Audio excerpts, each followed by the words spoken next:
you've noticed from the thumbnail of this video, I'm talking about what I mean when I say the real Mexico City, and you'll understand when I explain a bit in a minute that this is a perfect example of what I'm talking about. Look at the chorizo, that is, sorry, chorizo. Ask yourself the question, do those locations really represent Mexico City as a Mexican?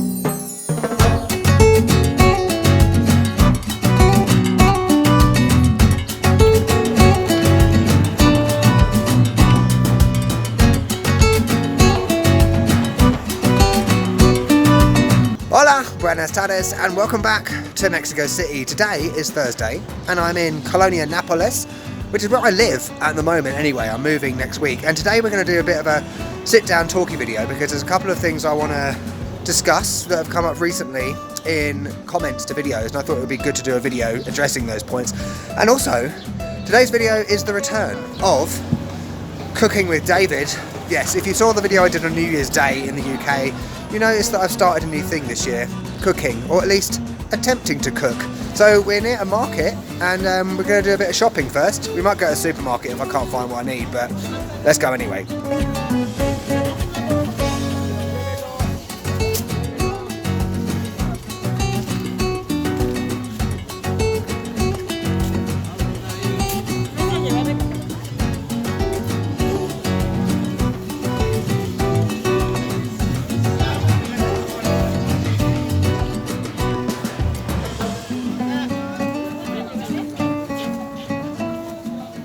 So before we get shopping, I found this lovely little seating area in this park. Let's have a sit down. Oh, how sweet. It's one of those little outdoor chessboard things you see everywhere. Except there's no old men playing today, so this is my seat. So the subject of today's discussion is in some way related to the point of language. So what better time to talk about the sponsors of this video? italki. Yes, that's right, once again I've partnered with italki in this video.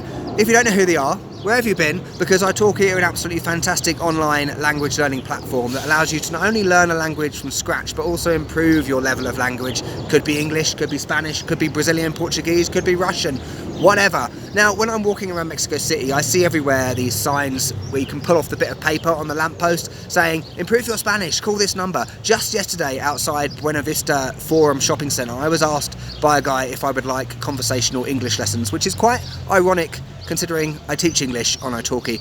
One of the great things about italki is the fact that you can speak to a native speaker. So think about it, you know, when you're in a classroom, you're vying for the attention of possibly a Mexican teacher or a Russian teacher or whatever.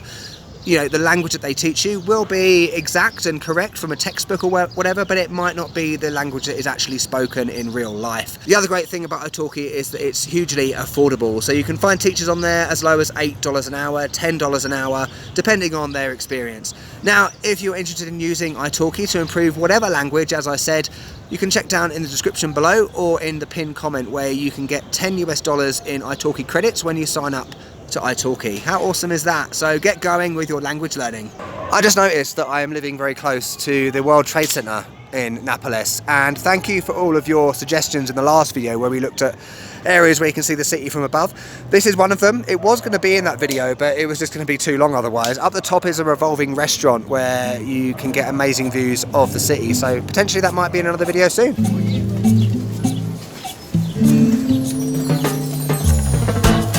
Right, it's cooking time, or should I say shopping time. So we have tortillas here. I think these are like flour tortillas, yeah. Pan. And also we have lots of cheese. My favorite cheese in Mexico, queso Oaxaca. Quesillo. It's beautiful. Look at all that cheese. Mmm. Delicioso.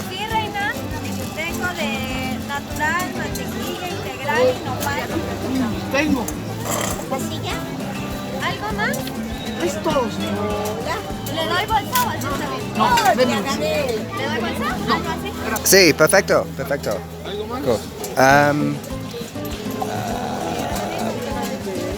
Chorizo? Chorizo? Sí. Yeah, una, dos, tres, cuatro? Cuatro, sí. Oh, fantástico. Chorizo. No gracias. Cool. ¿Cuánto cuesta? Right, the shopping has begun. I'm happy. I have queso Oaxaca and chorizo. How good is that pronunciation? Normally in English I would say chorizo. A lot of Americans have commented on that, by the way, the difference in pronunciation. And you know what?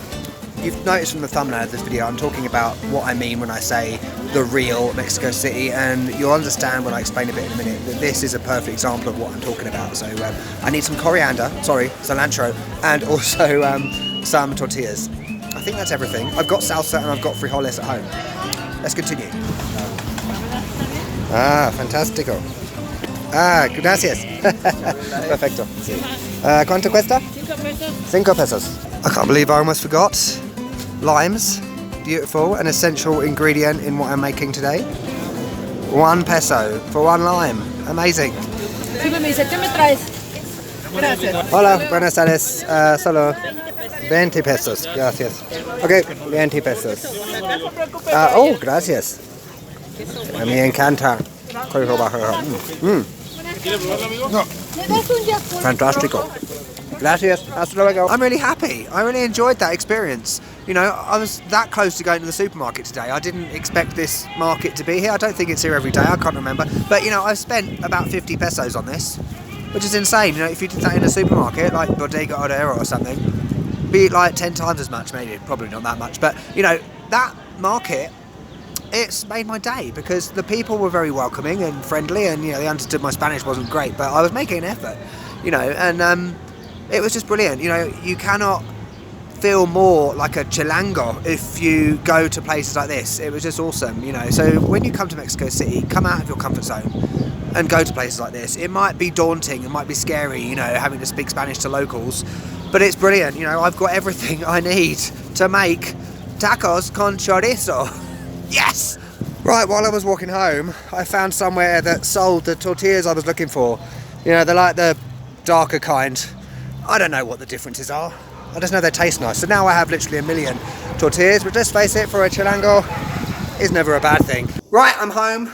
I've locked the cat in my bedroom because there would be carnage if I let the cat out. And when I put my hair in a ponytail, that means I'm in business. So let's take a look at the ingredients. Ingredientes. I just made up a word. So let's just assume for a moment that I vaguely know anything about food and cooking. By the way, cooking with David is a joke if you don't get the humour. So I've laid my ingredients out, lovely. These are exactly what I was looking for. So they have that like rubbery texture that I really like. It's the best. Obviously it's not like that when you cook it. I have a lime, lovely. Look at the chorizo. That is, sorry, chorizo. That is proper chorizo. It's nice and soft. You know, the stuff you get from the supermarket is always really hard. Queso Oaxaca. Oh, look at that. It's beautiful. And I think I've got a bit too much. Coriander, again, I've got too much, but, you know, that'll last. I have frijoles negros refritos. Frijoles, amazing. And I have salsa. Oh, God, the dog. Go away, dog. Move! Now, when it comes to coriander, what I used to do in the UK, I used to freeze it and then just scrunch it up in the packet or whatever. But obviously, I haven't got time to freeze things, so I'm just going to flip and rip it up. You know, it goes on that plate, not the other one. Beautiful. I don't like a lot of coriander on tacos con chorizo. So, you know, just a little bit. I could use a knife or scissors, I guess, but screw that. The queso Oaxaca. Oh, look at the stringiness of it. That is proper queso Oaxaca. Not like the ones you get in Oxo, you know? You know what I mean. The big lumps of queso Oaxaca. So I'm just going to rip it up a bit like that, you know, just how like you get it on a taco. Go away, dog! Which way do I cut it? Oh, that'll do. I don't know how to cut limes. Beautiful. We have lime. Right, it's time to start cooking. Now, someone told me, I think it might be Becca. Hi, Becca! How are you doing? That you're meant to warm the tortillas before, and I agree, because I think it gets rid of that like rubbery texture. So I will just warm them for a little bit, turn them over, you know, maybe brown them slightly. Oh God, maybe I shouldn't have put the oil in. Right, the dog is not eating the chorizo, so happy days. Okay, I think the oil might have been a bad decision, but who cares? It's all going to go down the same hole in the end, isn't it? Oh my God, I'm so bloody English. You what? So that's suitably warm, I think. It's time to move on to the chorizo. Let's chop the chorizo in the, sorry, chorizo, oh bollocks, you know what I mean. In the pan, I think you have to cook it. Yeah, you do, of course you do. wonderful. So chuck it in the same pan with the same oil. I'm enjoying cooking with David. Sorry about the loud saucepan, or whatever it's called. I don't know. Who am I, Gordon Ramsay? Okay, while I have the chorizo on a low heat, I sound like Nigella Lawson. I'm going to put some frijoles, the black bean negro frijoles, in the middle there. Lovely. Let's do that with all three of them. I had to let the cat out, by the way, because I was worried she was going to piss in my bed. Luckily she hasn't. Dog, go away! Right, is it recording? Yes, it is. The chorizo is completo. Let's put some of that on it. I don't know if it's cooked, but, you know. You're probably writing in the comments right now, David, it's not cooked! Oh, I don't care. It's meat. You know, whatever. It looks alright to me.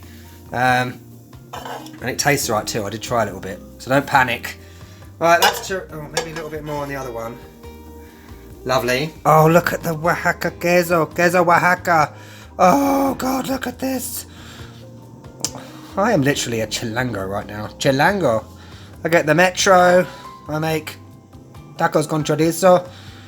I fail at Spanish pronunciation.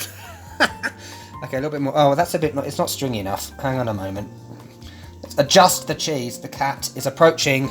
Okay, so I think that looks. Think about presentation, David. Okay, so that's that done. What's next? Coriander. Oh, why did I say that with a Spanish accent? Cilantro. Like I said, I don't really like a lot of it on tacos. A little bit is fine for a little bit of flavour. Beautiful. Am I meant to put that in the oven now? I mean, on the thing, or do I eat it like that? I think I'll eat it like that. It's hot enough.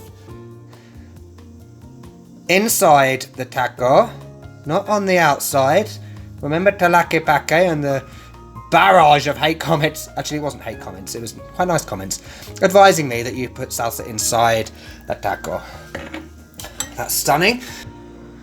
Oh, this looks amazing. I'm so proud of myself. And voila, or whatever chef people say. There's my completed meal. Tacos con chorizo. It looks very much like what I had in Puerto Vallarta, if you remember. Let's see what it's like. Oh, I'm so excited. I'm really pleased with myself. Beautiful.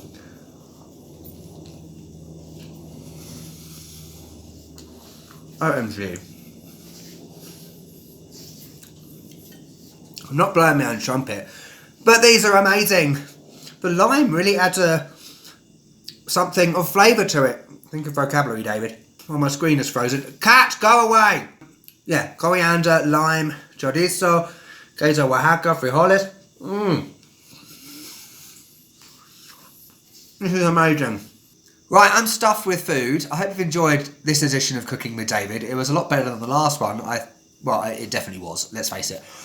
On to the crux of this video. So, as you've seen in the thumbnail, it's called What is the Real Mexico City? And very often, frequently in comments lately, particularly on videos like Tepito and the one I did in Doc Torres last year, I always say that it's like the real Mexico City, and there seems to be a lot of confusion about what I mean by that. So I wanted to explain that.